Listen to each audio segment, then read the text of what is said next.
IT job కోసం try చేస్తున్నారా? Coding ట్యూటర్లో training తో పాటు స్టైఫండ్ అండ్ 100% జాబ్ గ్యారంటీ. నేను పిల్లల్ని స్కూల్కి తీసుకెళ్తున్నప్పుడు ఆ స్కూల్ టీచర్తో ఒక పొరపాటు జరిగింది మేడం.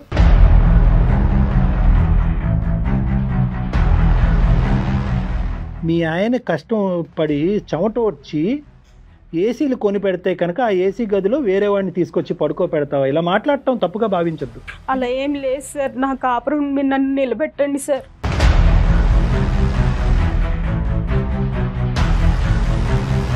అతనితో ఎక్కడి దాకా ప్రయాణం చేయాలో అక్కడి దాకా నువ్వు ప్రయాణం ట్రావెల్ చేసేసి ఇద్దరు పిల్లల తల్లివై ఉండి అతను డబ్బులు ఇవ్వలేదు, నీ దగ్గర డబ్బులు తీసుకుని ఎగ్గొట్టినాక అప్పుడు అతను నిజమైన ప్రేమ కాదని అర్థమైందా తల్లి నీకు?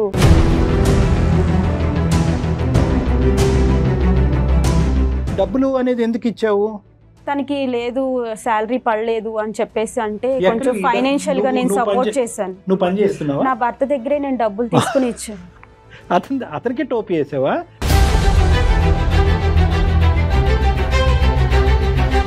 తను మేము వీడియో కాల్ మాట్లాడుకుంది, మాకు తెలియకుండానే ఆటోమేటిక్ రికార్డింగ్ అయిపోయింది. అవన్నీ ఆయన దగ్గర ఉంటే మా నాన్నగారిని పిలిచి మాట్లాడిపిచ్చి మరీ తీసుకుని వెళ్ళిపోమని చెప్పన్నారు.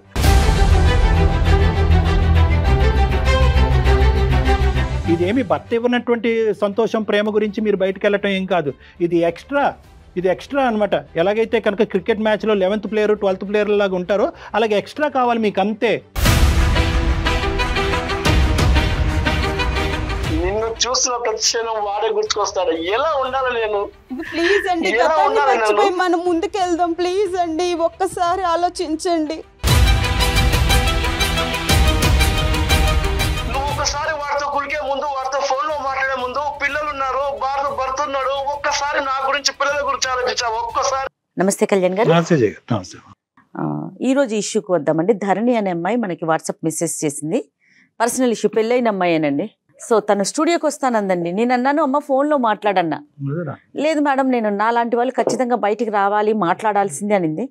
సో ఇన్వైట్ చేస్తానండి, తను పిలుస్తాను. మా ధరణి రండమ్మా.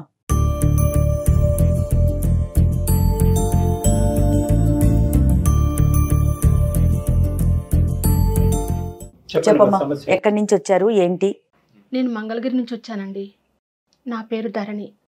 మా పెళ్లి జరిగి 10 సంవత్సరాలు అవుతుంది. నాకు 2 బాబులు. ఒక బాబు 7 years, ఒక బాబు 6 years అండి. ఏం చదువుకున్నావు తల్లి నువ్వు? డిగ్రీ వరకు చదివాను మేడం. ఇంట్లో చూసిన సంబంధమేనా? అరేంజ్డ్ మ్యారేజే చేశారు మాకు. మా హస్బెండ్ గవర్నమెంట్ ఎంప్లాయ్ అండి. ఏం జరిగిందంటే, నేను పిల్లల్ని స్కూల్కి తీసుకెళ్తున్నప్పుడు ఆ స్కూల్ టీచర్తో ఒక పొరపాటు జరిగింది మేడం. ఆయనతో నా పరిచయాన్ని నేను ప్రేమ అనుకుని గుడ్డిగా నమ్మాను మేడం. ఎన్ని సంవత్సరాల పరిచయం అమ్మా? నాకు అతను 6 నెలలుగా పరిచయం మేడం. నా భర్తకు తెలియకుండా ఫోన్స్ చేయడము, వీడియో కాల్స్ చేయడము, మెసేజెస్ పెట్టడము, లంచ్ బ్రేక్లో అతన్ని భోజనం కూడా చేయనీయకుండా ఓవర్ టాకింగ్ చేసి అతన్ని నిద్రపోనీయకుండా అంతా మొత్తం నేనే చేశాను మేడం. తను కూడా అలాగే రియాక్ట్ అవ్వడం చూసి అదే ప్రేమ అని నేను నమ్మాను మేడం. నా భర్త ఏది లేదనకుండా అన్నీ సమకూర్చినా కూడా నా మనసు మాత్రం ఆయన్నే కోరుకునేది మేడం. ఆ మాస్టర్ గారిని చూడకుండా నేను ఉండలేని పరిస్థితిలో మా ఆయనకి ఏదో ఒక కారణం చెప్పి నా పిల్లల కోసం ఏదో ఒకటి తెమ్మని మా అమ్మ వాళ్ళ ఇంటికి పంపించాను మేడం.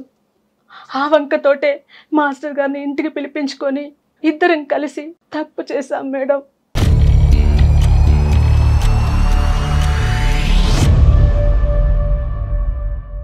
అతనితో నా ప్రేమ బలపడిపోయాక అతని అండ చూసుకొని నా భర్తను లెక్క చేయకుండా నా భర్త చూస్తుండగానే విచ్చలవిడిగా ప్రవర్తించాం మేడం. చాలా బాధ పెట్టాను.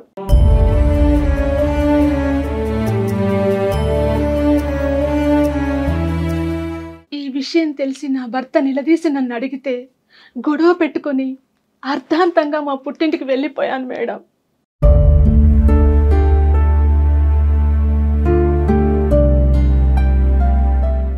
నన్ను మోసం చేసి నా దగ్గర 4 లక్షల రూపాయలు తీసుకొని నా నంబర్ బ్లాక్ లిస్ట్లో పెట్టాడు మేడం. పైగా ఉద్యోగానికి ట్రాన్స్ఫర్ వేయించుకొని 100 కిలోమీటర్ల దూరంలోకి వెళ్ళిపోయాడు మేడం.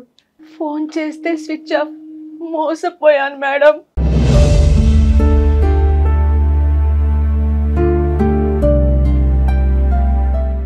ఏంటి ఒక నెలల పరిచయంతోనే అతనితో ఎక్కడి దాకా ప్రయాణం చేయాలో అక్కడి దాకా నువ్వు ప్రయాణం ట్రావెల్ చేసేసి 2 పిల్లల తల్లివై ఉండి అతను డబ్బులు ఇవ్వలేదు, నీ దగ్గర డబ్బులు తీసుకుని ఎగ్గొట్టినాక అప్పుడు అతను నిజమైన ప్రేమ కాదని అర్థమైందా తల్లి నీకు? కాదమ్మా, నాకు ఒకటి అర్థం కాదు, అసలు పెళ్ళైన తర్వాత ప్రేమ ఏంటి, మళ్ళీ ఆ తొక్కలోడు ప్రేమలో నిజం ప్రేమ అబద్ధ ప్రేమ ఏంటమ్మా? ఎంతమంది పెళ్ళమ్మా నీకు? 2 అండి. కళ్యాణ్ గారు అసలు అంటే నేను ఇప్పటి వరకు అసలు ఏం వింటున్నానో నాకైతే అర్థం కాలేదు కళ్యాణ్ గారు.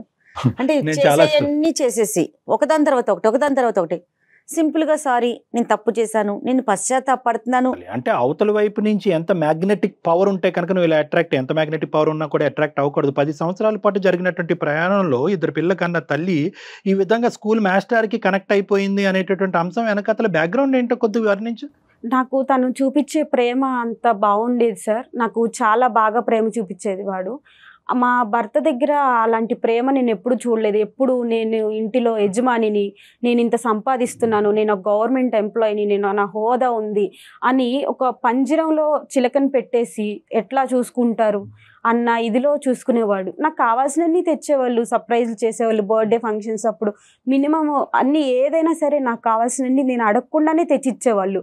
కానీ అక్కడ లేని ప్రేమ నేను ఈ స్కూలు సార్లో అనేది చూశాను. అతని ప్రేమకి నేను కనెక్ట్ అయిపోయి అలా ఎక్కువ ప్రేమ చూపించడం వల్ల బెస్ట్ ఏంటంటే మీలాంటి వాళ్ళు మీ మొగుళ్ళని VRSలు తీసుకోమని చెప్పాలన్నమాట. VRSలు తీసేసుకుని నా పక్కనే ఇలా అతుక్కున్నట్టు కూర్చోరా బాబు, నా చెయ్యి పట్టుకునే ఉండు అని అది కోరుంటే కనుక చేసి ఉండేవాడేమో. ఈ సినిమా చూపెట్టడం కంటే, ఈ 70mm బాహుబలి సినిమా చూపెట్టే దానికంటే అలా చెప్పుంటే వాడు రిటైర్ అయ్యి నీ పక్కన కూర్చుని ఉండేవారు, ఇద్దరు ఇలా అతుక్కుని కూర్చుని ఉండేవారు రోజంతా. చెప్పడానికైనా సిగ్గుండాలమ్మా. ఏమన్నా ప్రేమను వర్ణించే విధానం అమ్మా ఎంత భారం ఉంటుందమ్మా. ఎంత టైం స్పెండ్ చేయగలడు ఫ్యామిలీ గురించి? నన్ను బాగా కేర్ గా చూసి మాట్లాడుతూ ఉండేవాళ్ళు సార్. డబ్బులు అనేది ఎందుకు ఇచ్చావు? తనకి లేదు శాలరీ పడలేదు అని చెప్పేసి అంటే కొంచెం ఫైనాన్షియల్ గా నేను సపోర్ట్ చేశాను. నువ్వు పని చేస్తున్నావా? నా భర్త దగ్గరే నేను డబ్బులు తీసుకుని ఇచ్చాను. అతనికి టోపీ వేసావా మీ ఆయన దగ్గరికి? అతను అడగలేదా ఇంత డబ్బులు దేనికని? లేదండి, నేను ఆయన అడగంగానే నేను ఒక చూపు చూడంగానే ఆయన సర్లే ఎందుకులే అన్న ఇదిలో వెళ్ళిపోయేవాళ్ళు. దేనికి? బంగారం, బట్ట ఏం అడిగేవాళ్ళు కాదు. ఇచ్చాడా? నేను అంత మంచి హస్బెండ్ ని మోసం చేశానని ఈ రోజు పశ్చాత్తాపం పడుతున్నాను. వద్దమ్మ నీకు దండం. అది కాదు గాని ఎంత డబ్బు? 4 లక్షల వరకు. 4 లక్షలు ఈ దరిద్రుడికి? అవును సార్. మీ ఆయన కష్టం పడి చెమట వచ్చి ఏసీలు కొని పెడితే కనుక ఆ ఏసీ గదిలో వేరే వాడిని తీసుకొచ్చి పడుకో పెడతావా? ఇలా మాట్లాడటం తప్పు కాదు, తప్పుగా భావించద్దు.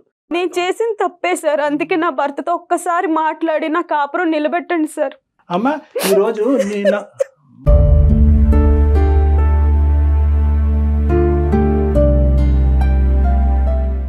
తప్పు ఒప్పుకోవడానికి వచ్చాను సార్, దయచేసి నా కాపురం నిలబెట్టండి సార్. మేడం అమ్మా అవన్నీ చేద్దాంలే, కాపురం నిలబెట్టక మేమేం చేయగలం కానీ పిల్లలు ఎక్కడున్నారమ్మా? చాలా తప్పుగా అడుగుతున్నా, ఏమనుకోవద్దు. మీరు ఈ ఇంట్లోనే ఉన్నాం సార్. మా నాన్నగారిని పిలిపించి కూడా అతను మాట్లాడి మెసేజ్లు అవన్నీ కూడా కలెక్ట్ చేసుకుని పెట్టుకున్నారు. ఎవరు? మా హస్బెండ్. ఎవిడెన్స్లు ఉన్నాయి ఆయన దగ్గర. దగ్గర ఆధారాలు ఏమేమి ఉన్నాయి? ఎలా కాల్ రికార్డ్స్ అవన్నీ ఉన్నాయి, మెసేజ్లు అన్ని స్క్రీన్ షాట్స్ ఉన్నాయి. మేము వీడియో కాల్ మాట్లాడుకుంది మాకు తెలియకుండానే ఆటోమేటిక్ రికార్డింగ్ అయిపోయింది. అవన్నీ ఆయన దగ్గర ఉంటే మా నాన్నగారిని పిలిచి మాట్లాడిపించి మరీ తీసుకుని వెళ్ళిపోమని చెప్పన్నారు. సరే నేను ఆ రోజు అతను ఉన్నాడు కదా అని ధైర్యంతో నేను తెగిచ్చేసి నేను అతనితోనే ఉంటాను అని చెప్పి నా పిల్లల్ని తీసుకుని వెళ్ళిపోయాను. భర్త మిమ్మల్ని అడిగారు? మీ ఆయన నిన్ను అడిగారు? అడిగారు. అడిగి మా నాన్నగారిని పిలిచి మాట్లాడి పంపించేశారు. ఆ తర్వాత నేను వెళ్ళిపోయాను. సరే నేను నిజాన్ని ఒప్పుకున్నాను. అవును అతనికి నాకు రిలేషన్ ఉంది, నువ్వేం చేయలేవు, నువ్వు ప్రేమ చూపించలేదని నేను 4-5 ఎక్కువగా మాట్లాడేసి నా భర్త మనసును బాధ పెట్టి మరీ నేను పుట్టింటికి నా పిల్లల్ని తీసుకుని వెళ్ళిపోయాను. పుట్టింట్లో మీ అమ్మ వాళ్ళు ఏం అడగలేదా నువ్వు ఎందుకు వచ్చేసావు పిల్లల్ని తీసుకుని? అడుగుతున్నారు. ప్రతి ఒక్క ఫంక్షన్స్ కి వెళ్ళినా ఎక్కడికి వెళ్ళినా అందరూ నన్ను చీప్ గా చూస్తున్నారు. అదండి నేను చేసిన తప్పు అని ఈ రోజు నేను తెలుసుకుని ఇక్కడికి రావడం జరిగింది. ఇప్పుడు అమ్మాయి వెళ్ళిపోయిన ఒక 6 నెలల్లో తను పడుతున్న ఇబ్బందుల వల్ల రియలైజ్ అవుతోందండి. తెలుసుకున్నాను, తప్పు నా పిల్లలకి తండ్రి కావాలి. అమ్మ నీ పిల్లలకి తండ్రి కావాలి, నీకు భర్త కావాలి, నువ్వేమో వచ్చి వేరే వాళ్ళకి కావాలి.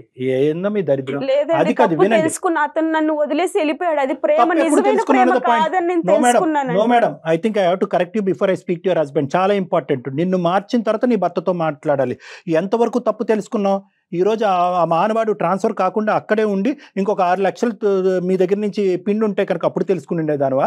10 లక్షలు పిండి ఉంటే ఇప్పుడు ఆ మనిషి డబ్బులు తీసుకున్నాడు, శారీరకంగా నీ వల్ల సుఖపడ్డాడు, వాడు ఎక్కడున్నాడో తెలియదు, ఈ రోజు అక్కడి నుంచి తప్పించుకుని పారిపోయాడు. కాబట్టి ఇంటికి వెళ్ళి పుట్టింటికి వెళ్ళి పిల్లలతో పాటు ఉండటం అనేది ఇరుగు పొరుగు వాళ్ళు అవమానకరంగా అడుగుతున్నారు కాబట్టి ఈ రోజు ఇక్కడ కూర్చో. కరెక్ట్ కళ్యాణ్ గారు. See, the concept is very clear అమ్మ. ఇక్కడ తప్పు అవును సార్, నేను తప్పు చేసిన తెలియటం తప్పే. అమ్మ దయచేసి నా కాపురాన్ని నిలబెట్టండి సార్. అమ్మ నిలబెడతాం, అది కాదు. వినండి, ఒక 2 నిమిషాలు వింటే మీలో వచ్చే మార్పు బట్టి అతనికి ఇచ్చే సజెషన్. ఇప్పుడు కేవలం అయ్యా మీ ఆవిడ ఇక్కడికి వచ్చింది, ఇక్కడికి వచ్చి ఓ కన్నీరుగా ఏడుస్తుంది కాబట్టి మీరిద్దరు కలిసి ప్రయాణం చేసేసేయండి, గతం అని వదిలేసేయండి అని చెప్పేస్తాను అనుకున్నావు అందమైన జీవితంలో. అది కాదు కథ. ఇక్కడ నీ తప్పు ఎందుకు జరిగింది, ఎలా జరిగింది, నువ్వు ఎంతవరకు రియలైజ్ అయినా. రేపు పొద్దున మళ్ళీ వస్తాడు, ఇంకో స్కూల్లో వస్తాడు, ఈ స్కూల్లో రాడు. నీ ఫోన్ నెంబర్ ఉంది, నీ ఇంటి అడ్రస్ కూడా ఉంది అతని దగ్గర. అది దరిద్రం ఇక్కడ. ఇప్పుడు ఫోన్ నెంబర్ ఒకటే ఉంటే కనుక నెంబర్లు మార్చుకోవచ్చు. ఏం చెప్తావు ధరణి, ఏమని చెప్తావు? ఇప్పుడు ఏం చెప్పగలవు చూడు. నేను ఈ రోజు తప్పు చేసి ఇక్కడ కూర్చున్నానంటే నా భర్త తప్పు ఏమీ లేదంటున్నారు డాక్టర్ గారు. ఉందండి, ఆయన తప్పు కూడా ఉంది. ఆయన తప్పు చేయలేదా? బయట చేస్తారు ఖచ్చితంగా.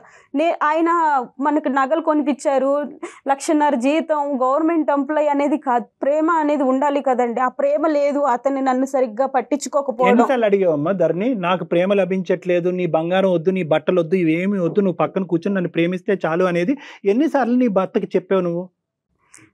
మాట్లాడాను సార్ ఒకసారి, నాతో ప్రేమగా ఉండండి, మాట్లాడండి అంటే, నేను నగలు కొనిపెట్టింది ప్రేమ కాదా, నేను చీరలు కొనిపెట్టింది ప్రేమ కాదా, ఓన్గా హౌస్ కొన్నాము, ఇంత పెద్ద ఫ్లాట్ ఉంది మనకి, పిల్లలు మంచి స్కూల్లో చదువుతారు, ఇలాంటివి మాట్లాడుతున్నారు తప్పితే ఎంతసేపు జాబు ఇదే తప్పితే ఒక భార్య, ఒక పిల్లలు ఇలాంటిది అనేది లేదు సార్. అతని దగ్గర ప్రేమ అనేది లేకపోయింది. మేడం మీరు చెప్పవలసింది అంతా చెప్పండి ధరణి గారు, అన్నీ నేను చెప్తాను. అమ్మా అందరి ఇళ్ళల్లో ఇదే జరుగుతుంది, నువ్వు అంటున్నావు. మగవాళ్ళందరూ ఇంతే కదండి, బయట వేరే వ్యవహారాలు నడిపిస్తూ ఉంటారు, ఇంట్లో భార్యకి ఎటువంటి స్థానాన్ని ఇంపార్టెన్స్ ఇవ్వట్లేదంటే కనుక ఏమి మూకమ్మడిగా వెళ్ళి అందరు ఆడవాళ్ళు స్కూల్ మాస్టర్లతో లేచిపోతున్నారా? ఏం మాట్లాడుతున్నావు అమ్మా? ఇదేమి భర్త ఇవ్వనటువంటి సంతోషం ప్రేమ గురించి మీరు బయటకు వెళ్ళటం ఏం కాదు. ఇది ఎక్స్ట్రా అనమాట. ఎలాగైతే కనుక క్రికెట్ మ్యాచ్లో 11th ప్లేయర్ 12th ప్లేయర్ లాగా ఉంటారో అలాగే ఎక్స్ట్రా కావాలి మీకు, అంతే. లేదండి, నేను పెళ్లికి ముందు కూడా ఎవరిని ప్రేమించలేదు. ఇక్కడ నా తల్లిదండ్రులు చూసిన సంబంధాన్ని నేను చేసుకున్నాను. ఓ ప్రేమ అంటే ఇలా ఉంటదని ఆయన చూపించే ప్రేమలోనే నేను చూసానండి. నా భర్త ఏనాడు నన్ను అలా ప్రేమించలేదు. నువ్వు పెళ్లికి ముందు ప్రేమించి వేరే వాడిని పెళ్లి చేసుకుని ఉంటే కనుక మేము చాలా హ్యాపీ ఫీల్ అయ్యే ఉండవు. ఈ పెళ్లి తర్వాత ఈ ప్రేమాయణాలు, మంచి ప్రేమ, కొత్త ప్రేమ, పాత ప్రేమ, దొంగ ప్రేమ అని అంటున్నావు కదా ఇందాక, ఇలాంటివి ఉండవమ్మా. శుభ్రంగా మీరు ప్రేమించుకుని మీ తల్లిదండ్రులను ఎదిరించి, మొగుడంటే ఇలాగే ఉండాలి, నన్ను ఈ స్థాయిలో ప్రేమించిన వాడితోనే నేను కాపురం చేస్తాను, లేదంటే కాపురం చేయను, లేదంటే 5-10 సంవత్సరాల తర్వాత వేరే వాడితో లింక్ పెట్టుకుని దొబ్బేస్తానని అనుంటే అవే బెటరు, వీటికంటే అవే బెటరు. ప్రేమ అంటే కనుక సిన్సియారిటీ. నీ మొగుడు సిన్సియర్గా కష్టపడేటటువంటి ఒక వ్యక్తి. ఈరోజు అతను ఎందుకు ఇన్ని ఎవిడెన్స్లు దాచిపెట్టిన తర్వాత ఈ రోజు గుట్టిప్పాడు అనేది నాకు అర్థం కావట్లేదు. కానీ అదొక అర్థం కాని దొరకపట్టిన మొదటిసారి ఒక వీడియో, ఒక మెసేజ్, ఒక క్లిప్పింగ్ దొరికినప్పుడే నిన్ను దొరకపట్టి నీకు ఒక బుద్ధి చెప్పేటటువంటి ప్రయత్నం, లేదంటే తండ్రిని పిలిచి ఒక పంచాయతీ పెట్టేటుంటే ఇక్కడ వరకు వచ్చి ఉండేది కాదు. అతను ఎందుకు ఇవన్నీ దాచిపెట్టాడు నాకు అర్థం కావట్లేదు. ఎన్ని ఎవిడెన్స్లు ఉన్నాయా? 6 నెలలు మొత్తం కథ అంతా ఉంది అతని దగ్గర. ఉందండి.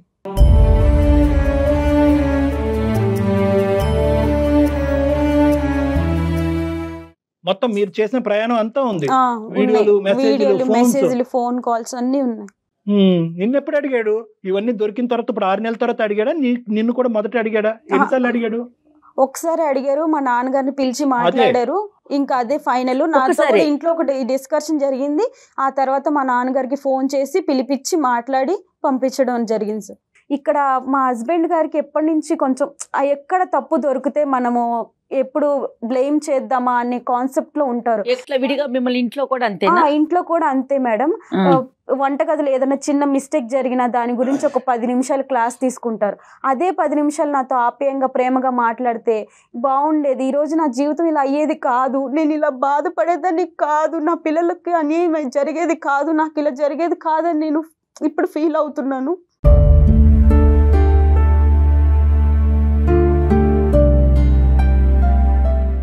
అక్కడ ఏంటంటే నాకన్నా మా ఆవిడ అందంగా ఉంటుంది, ఎక్కడైనా తప్పు చేయకపోదా అని ఇన్ని సంవత్సరాలు ఇన్నాళ్ళు ఎదురు చూసి ఇవన్నీ కలెక్ట్ చేసుకున్న ఫాదర్ని పిలిపించి మాట్లాడి ఇలా చేశారు.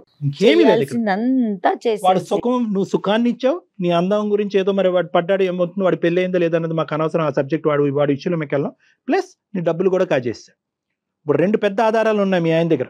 ఎస్, నా డబ్బులు పట్టుకెళ్ళిపోయింది, ఏం చేసినా డబ్బులు తిరిగి తీసుకొస్తుంది. నెంబర్ 1, 10 సంవత్సరాల ప్రేమ, నేను ప్రేమించినటువంటిది, నేను త్యాగం చేసినవన్నీ కూడా పనంగా పెట్టింది. దానికి ఏం చేస్తుంది? ఒక తల్లిగా ఇంత వికృతి చేష్టలు చేస్తుంటే కనుక ఎలా ఎన్ని ప్రశ్నలు అడుగుతాడు చూడు మీ ఆయన. కలుపుదాం ఫోన్. అవన్నింటికి ఈరోజు నువ్వు సమాధానం చెప్పలేవు, మేము చెప్పుకోవాలి సమాధానం. కాల్ చేయి మరి ఒకసారి చూద్దాం.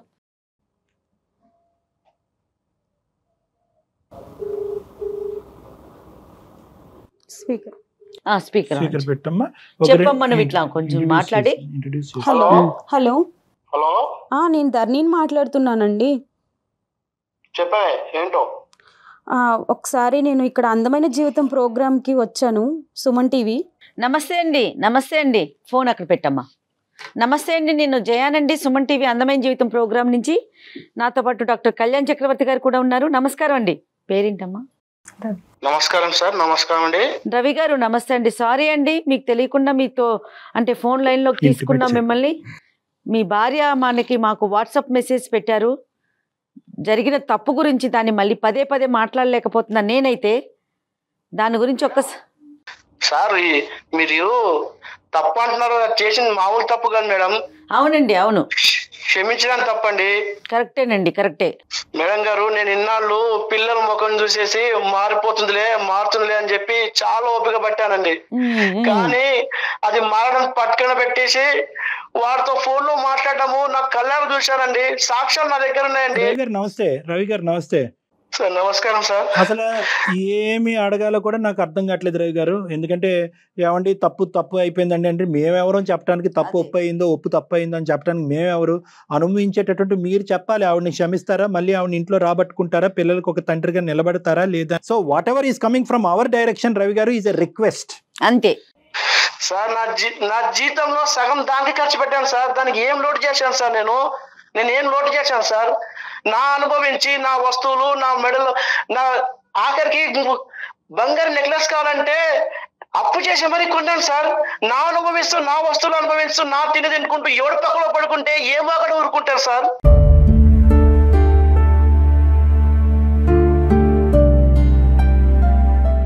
మీరు ఆలోచించాలి సార్ ఒక్కసారి. సార్ నేను తట్టుకునే నా అంత శక్తి లేదు సార్. మీరు ఇప్పుడు కన్నీళ్ళతో కాలు కడుతున్నారు, బాగానే ఉంది. రేపు నా దగ్గర నేను తెచ్చుకున్న దాన్ని బాగా ఉంటుందని గ్యారంటీ ఏమో సార్? మీరు గ్యారంటీ ఇస్తారా చెప్పండి? ఎవరు ఇవ్వలేరు నన్ను. అది మేము గ్యారంటీలు ఇచ్చే సంస్థ కాదు మాది, మేము గ్యారంటీలు ఇవ్వం.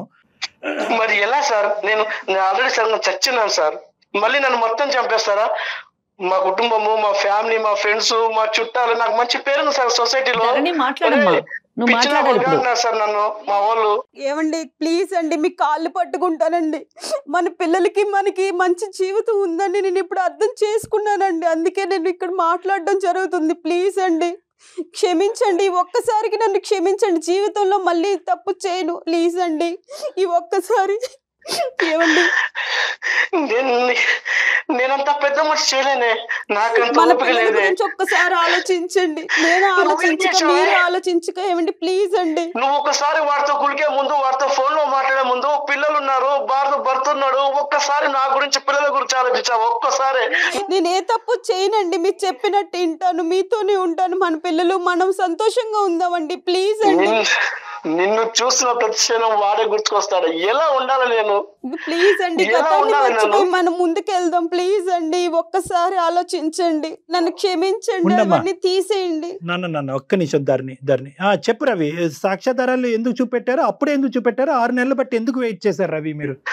సార్ నేను ఎప్పుడు అడుగుదాం అనుకున్నాను సార్.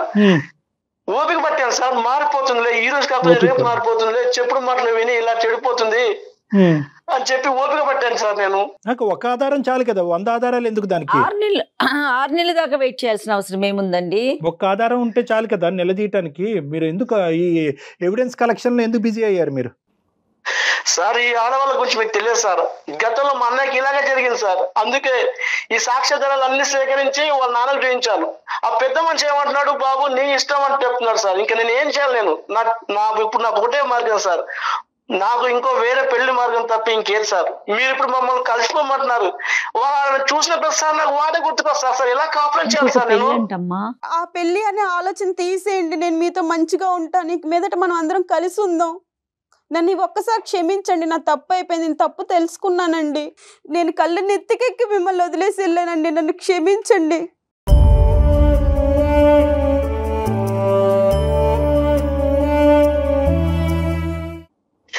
చూడదాన్ని నేను చచ్చిపోయి ఉన్నానే. ఇప్పుడు నువ్వు నన్ను మళ్ళీ నా దగ్గరికి వస్తానంటున్నావు. నేను ఏ ముఖం పెట్టుకొని నిన్ను చూసిన ప్రదేశం అదే గుర్తుకొస్తుంది. నన్ను ఎలా ఉండమంటావు? లేదండి, గతాన్ని అంతా మర్చిపోయి మన పిల్లలతో కలిసి ఉందాం అని అంటున్నాను కదండి. అర్థం చేసుకోండి. ధరణి ఒక్క నిమిషం ఉండమ్మా. నువ్వు ఎంత మర్చిపోవాలో అతను చెప్పక్కర్లేదు ఇప్పుడు, ఎందుకంటే అతను ఎంత మర్చిపోతారు. అతనికి చూడకూడదంతా చూశాడు. రవి, నేను ఒకే ఒక పాయింట్ చెప్తాను రవి. నేను ఇందాక చెప్పినట్టుగా మేము ఇక్కడ ఏ గ్యారంటీలు ఇవ్వలేం, ఓకే. కానీ ఒక వ్యక్తి ఇక్కడ వచ్చి కూర్చున్నప్పుడు, అంటే ఈ ఎరీనా వరకు వచ్చి ఈ ప్లాట్ఫామ్ మీద కూర్చుని తన తప్పులు ఒప్పుకుని తను చేసినటువంటి పాపం పని ఏంటి అనేది పూర్తి స్థాయిలో రియలైజ్ అయ్యి, నేను ఒక ఇద్దరు పిల్లలకి తల్లిని అనేటటువంటి అంశాన్ని కూడా మర్చిపోయి అమ్మాయి ఇంతకుముందు విచ్చలవిడిగా ప్రవర్తించింది, అదంతా రియలైజ్ అయ్యి ఇక్కడ కూర్చుంది. ఆవిడకి తగలవలసినటువంటి పనిష్మెంటు, తగలవలసినటువంటి దెబ్బ రెండు దిక్కుల నుంచి తగ్గింది. సమాజం నుంచి, పిల్లల నుంచి, భర్త నుంచి, వాడు ఎవడైతే ఉన్నాడో ఇలా ఉంటారు మగాళ్ళు అనేటటువంటిది చూపెట్టేటటువంటి దాని దగ్గర నుంచి మొత్తం అన్ని దిక్కుల నుంచి ఆ అమ్మాయికి ఈరోజు పనిష్మెంట్ రావటం వల్ల ఈరోజు రియలైజ్ అయ్యింది అనేటటువంటి నమ్మకం.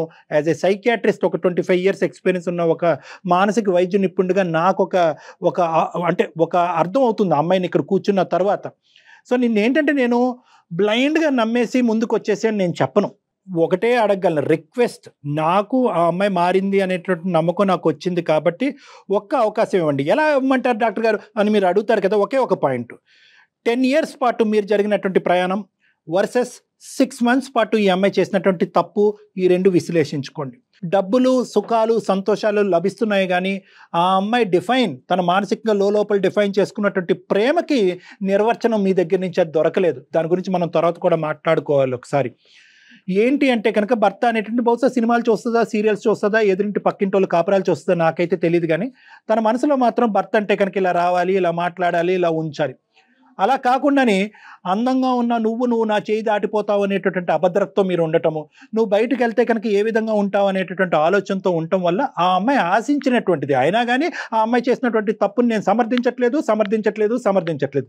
కానీ అటువంటిది లభించకపోవటం అనేది ఒక ఎత్తు అయితే కనుక ఈ అమ్మాయి లోపాలని స్టూడెంట్ క్లాసుల కంటే ఈ అమ్మాయిని కౌన్సిలింగ్ చేసుకుంటూ ఈ అమ్మాయి దగ్గర నుంచి మొత్తం ఇన్పుట్ అంతా కూడా ఒక నీచుడు రాబట్టుకున్నాడు. అటువంటి నీచులు ఈ అమ్మాయికి ముందే పరిచయం అయి ఉంటే కనుక ఏమై ఉండదో మరి నాకు తెలియదు, కానీ వాడు రాబట్టుకుని ఈ అమ్మాయికి ఏదైతే కావాలి అని అనుకుంటుందో వాడు ఏంటంటే దాన్ని మసిపూసి మారేడుకాయ చేసి ఆ అమ్మాయికి ఇప్పించి దాంతోపాటు మీ డబ్బులు కూడా లాక్కునేటటువంటి స్థాయి వరకు చేసినటువంటి ఒక వ్యక్తి అక్కడి నుంచి ఎప్పుడైతే అతనికి కావాల్సినవన్నీ వచ్చినాయో అక్కడి నుంచి పారిపోయినట్టు. సో ఈ రెండు ఫోర్సెస్ వల్ల ఈ అమ్మాయి తప్పటడుగు వేసుకుంది. ఆ విధంగా చూడండి, 10 years వర్సెస్ 6 months కింద చూడండి మీరు. సార్ నేను ఇప్పుడు ఒకటే సార్, పోయిన డబ్బు గురించి కాదు నా బాధ, ఇప్పుడు నా పరువు పోయింది సార్. ఇక్కడ పరుగు పోయింది, ఇప్పుడు మళ్ళీ ఆ అమ్మాయి వస్తూ అంటుంది. మరి ఎలా సార్? ఇప్పుడు నన్ను ఏం చేయమంటారు సార్? మీరు చెప్పండి సార్, మీరే. ఒకే ఒక అంశం, ఆ అమ్మాయి రియలైజ్ అయ్యింది, నిక్కచ్చగా ఈరోజు ఇక్కడ ముందు కూర్చుని తలదించుకుని బాధపడుతూ ఏడుస్తూ ఒక పబ్లిక్ ప్లాట్ఫామ్ మీద తన బాధను తీర్చుకునేటటువంటి ప్రయత్నం చేస్తుంది ఈరోజు. అది చాలదా అండి మీకు ఒక గ్యారంటీ? సార్ ఎందుకంటే మీ మాట, మీ టోన్ లో ఇప్పటికీ కూడా ఆ అమ్మాయి మీద ఒక ప్రేమ ఉందన్నట్టు అనిపిస్తుందండి. ఏమోనే, నేనేం చేయలేకపోతాను ఇప్పుడు.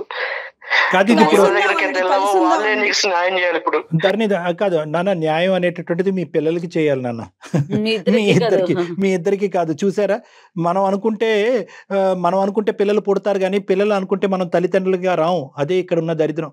ఇప్పుడు ఆ పిల్లలు ఇప్పుడు నాశనం అవుతారు. ఇప్పుడు ఇప్పుడు మీరేమనుకుంటున్నారు, నా భార్య తప్పు చేసింది కాబట్టి నేను వెళ్తాను, ఇంకో పెళ్లి చేసుకుంటానని మీరు అంటున్నారు. ఆ అమ్మాయి ఏమొచ్చి విచ్చలవిడిగా తిరిగినప్పుడు పిల్లలు గుర్తుకు రాలేదు, కాపురం గుర్తు రాలేదు, భర్త గుర్తుకు రాలేదు. ఇప్పుడు సడన్గా వచ్చి ఏమండి మనకు పిల్లలు ఉన్నారండి, మన నలుగురు ఉందాం అంటున్నారు. ఏంది పిచ్చుకోవాల? ఎటు పాల్పొనే సందిగ్ధంలో ఉన్నాను సార్. చెప్పనా? నాకు ఏం అర్థం కావట్లేదు, చెప్పండి సార్ మీరే. కేవలం 1 గంట పాటు మనం ఫోన్ కాల్లో మాట్లాడేసుకున్నాం. ఆవిడ ఇక్కడ ఏడ్చేసి మీ కాళ్ళు కన్నీళ్ళతో కడిగేస్తుంది కాబట్టి బాబు రవి నువ్వు వచ్చేసి ఆవిడతో కాపురం చేయని చెప్పి నేను చెప్పను. అందు గురించి ఇందాకటి నుంచి నేను మిమ్మల్ని బతిమాలట్లేదు, అడుక్కోవట్లేదు. బాబు ఇది పిల్లల గురించి కాపురం, పెద్దవాళ్ళ గురించి కాపురం అని నేను చెప్పట్లేదు. ఇది కంప్లీట్గా మీ కోర్టులో ఉన్న బంతి. మీరు ఎలా ఆడితే అలా నడుస్తుంది. మీరు కావాలి అనుకుంటే ధరణి ఉంటుంది, నో అనుకుంటే నో. కానీ నేను ఈరోజు మీకు ఏం చెప్తున్నానంటే ఇది ఒక్క దెబ్బతో తెగేది కాదు.